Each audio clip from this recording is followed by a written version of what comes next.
amin'ny fifaliana indray a miara-bako antsika rehetra amin'ny anaran'i Jesosy Kristy ilay tompony izao rehetra zao. Faly manokana indray androany a mifampizara amintsika ny tenin'Andriamanitra. Ny tenin'Andriamanitra mantsy a mamelona ny fanahintsika ao anatintsika. Dia averimberiko foana zany a fa mamelona ny fanahintsika ny tenin'Andriamanitra ahatonga antsika olona mahafinaritra, ahatonga antsika olona tsara fanahy. Te anontany zavatra iray ianao amin'izao fotoana izao. Iza mahatadidy a lalana rehefa mandeha mianatra? Iza aminareo mahatadidy a ny lalana makany amin'ny bebe anareo sy dadabe anareo? Iza mahatadidy ny lalana rehefa makany ambanivohitra? Dia iza koa mahatadidy ny lalana mety rehefa makany amin'ny tonton sy tontine? Tadidinao ve ny lalana?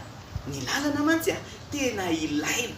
Ny fahafantaranao ny lalana dia ahafahanao tonga amin'ny toerana iray a tianao a hatongavana. Ny Baiboly koa dia mampianatra fa mila lalantsika raha te ho tonga any an-danitra. Fantatrao ve zao hoe ahoana re no atao raha te ho any an-danitra? Aiza re ny lalany? Makaiza dia makaiza. Ao amin'ny Jaona 4:4 dia manambara an'izany. Ambaran'ny tenin'Andriamanitra ny valiny zany a fanontaniana izany hoe ahoana no atao a raha te ho any an-danitra? Aiza ny lalana raha te ho any an-danitra? Fa ny lalana makany an-danitra tsy mitovy amin'ny lalana rehetrarehetra ety ambony tany. Ety ambony tany a hita amin'ny masonao ny lalana. Fa ny lalana makany an-danitra tsy hita maso. Iza zany lalana zany? Ie, misy amintsika zao mety efa mahay. Jaona 4:4 1 dia manambara ny tenin'Andriamanitra hoe Jesosy no lalana sy fahamarinana ary fiainana.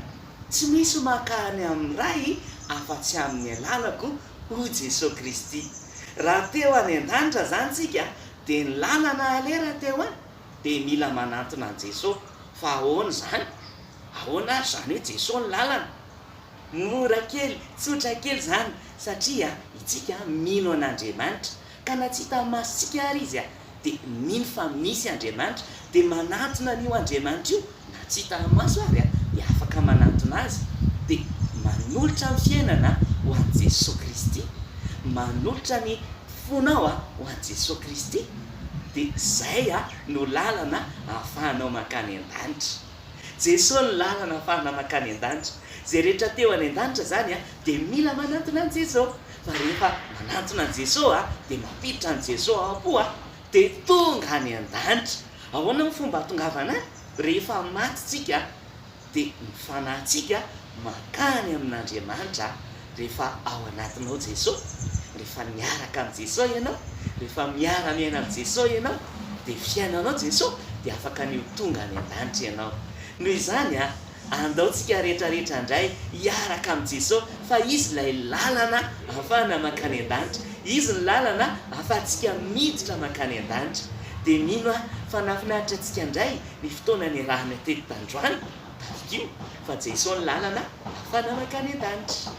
Veloma daholo indray a dia tahiny tompo daholo a dia miaraka amin'ny Jesosy a ilay lalana ahafahantsika makany an-danitra foana isika. Veloma.